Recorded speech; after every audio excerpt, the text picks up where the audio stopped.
Okay, Monica, here we go again. This is what we have. Unfortunately, last time I did this with Michael over in San Antonio, I didn't have a microphone on, and so now I'm redoing the video. Really, really late because I just missed 2 of his calls. I'm like, crap, I keep forgetting. I do so much, sweetie, so just be patient with me. Anyways, here's what we have here. When I was talking with Michael, my original design, he was okay with. He really liked it, but I'm just gonna give you a little something of some of the stuff that I've done before.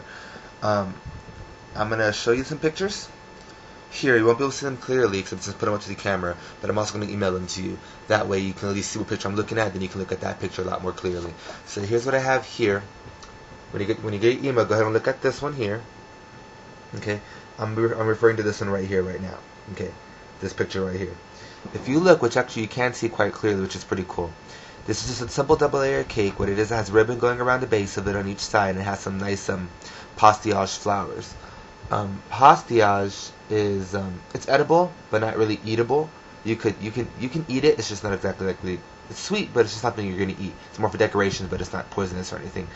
The way I describe pastillage is like edible sheetrock. You make it with powdered sugar and a few other ingredients, and you mold it. It's like it comes out like a dough. You mold it, you cut it out to what you want, and it dries nice and hard, pretty much like a sheetrock, kind of like chalk, but it's all edible. What I have going on is that's fondant icing, which gives you really, really smooth icing there. It's fondant icing. It's really nice. It comes out really nice once it dries. It gives you a nice, really nice, sweet, smooth finish. If you notice right here, like I said, this is ribbon going around the bottom of the cake. That is not edible, but it gives the cake a really nice look. Then up on the top, as you can see, is a little, like a whale, like a wishing well, a water whale. You make that out of pastillage chews. At that point, I can design pretty much anything, mold it, dry it, cut it, paint it, to whatever item you want on the top of the cake there. That's that. Then over here is just a simple another cake that I have here. That one is just same fondant, just different designs. You can see the flowers there on that cake there. Over here's some of the bigger cakes that I've done. What I have here is this one is a 5-layer wedding cake. What must I do that right? Yeah, it's 5 layers. Really, really nice. Simple. That's a customized cake. As you can see, I have black roses going. A deep red roses going around the layers of each cake there. And then over here is pretty much a very, very simple white.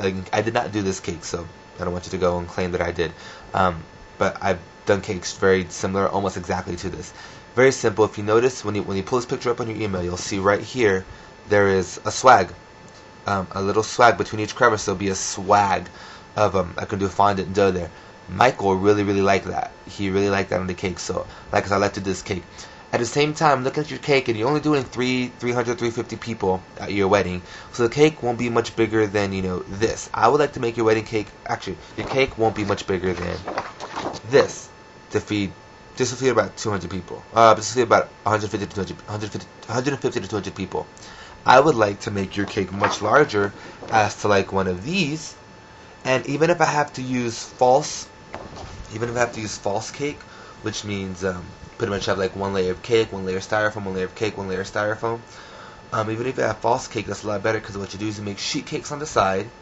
Tons of sheet cakes, so nicely decorated, very nicely decorated, elegantly decorated. On the side, those get put away hidden, but your wedding cake is just huge, beautiful, elegant catastrophe. I mean, the wedding cake is the second best thing. I mean, the first thing in the wedding is the bride. Second thing has got to be the cake. So I would like to go ahead and make a nice larger cake, higher in size, bigger, something just to make all your guests gasp. Go ahead and do that so that you could have a nice cake. The other thing I was talking to Michael about is what's traditional, even though I don't like to be traditional, but what's traditional for a wedding is for you guys to take the top piece of the cake, the top layer of the cake, and save that, anniversary. So upon doing a false cake, the first layer of the cake, the top layer, would of course be real cake. Then maybe the second layer, or third layer, or some other layer in between would be a false cake. Would be a real cake. Every other layer that's not the top layer, that third layer or whatever, would be false. And the reason why I do false cakes is because I can still put as much time and detail, exquisite detail into a cake. Therefore, you would have, it would be a very, very detailed, very, very nice cake. whatever you want. I mean, I can go as far as writing every one of your guests' names on the borderline of each cake, on the base of each cake. You know what I mean? Very, very small, detailed cake, but with a lot less chance of it ruining. Like I said, the bigger the cake, the more chance you have of it falling, getting ruined, and transfer, transit from wherever. I'm taking it, for example, I'll probably be flying to San Antonio to make and finish. We'll probably start it here, but flying to San Antonio to make and finish your cake and set it up. But the actual less cake there is in the setup process, the less chance you have of something going wrong. I would like to make a lot of sheet cakes on the side. That way your sheet cakes are very simple, and the sheet cake is just transferring sheet cakes, very, very simple. But when you're stacking wedding cakes, stacking up, they actually get held up by dowels, by wooden dowels, but between each cake. And if one of those dowels snaps, oh, that's okay. But if 2 or 3 more snap, that's when it gets bad, so it gets dangerous, where your cake starts sinking and whatnot.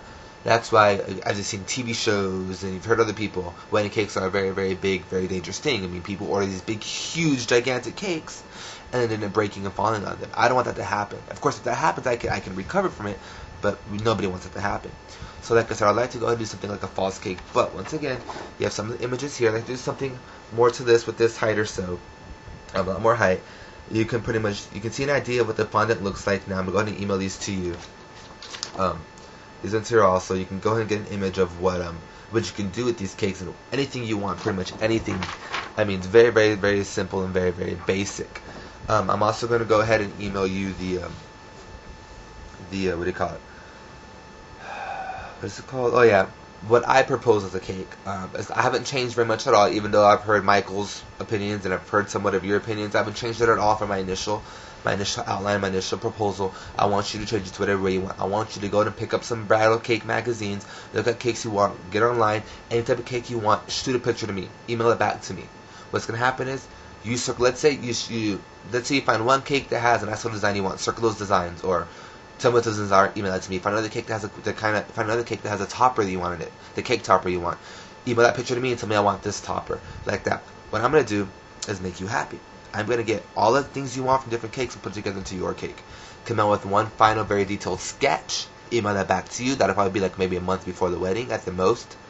And then we'll go ahead and get that taken care of. But as of that right now, let me go ahead and email this video, get you these these pictures emailed over to you. I'm also going to go ahead and I have some other pictures here that aren't exactly cakes. They're not really cakes at all. They're just go ahead and plated desserts. They're just plated desserts is all they are. I want for you to go ahead and take a look at these. You might see something that you might want, maybe, because I was also talking to Mike about centerpieces. Oh, here's another cake. I'm sorry. Here's one other cake I have. This is what I was talking to Michael. Really like these accent dots. They're called Stefano, but they're accent dots. If you look at this one, he really liked that. If you notice that heart on top of the cake there, go ahead and look at this picture in your email so you can see it more clearly. Look at it in your email. But if you can see here, there's a heart on top of the cake there. That's made out of pastillage. Those flowers are a pastillage also. And of course, all the designs and accents are the main fondant ice. The main icing is fondant. The designs and accents are buttercream.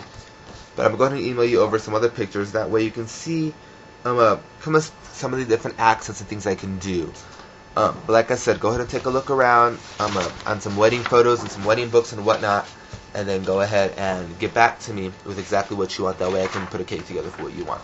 Other than that, I'm over and out. Good luck. Take a look around. Find something you want. Let me know. Talk to you later.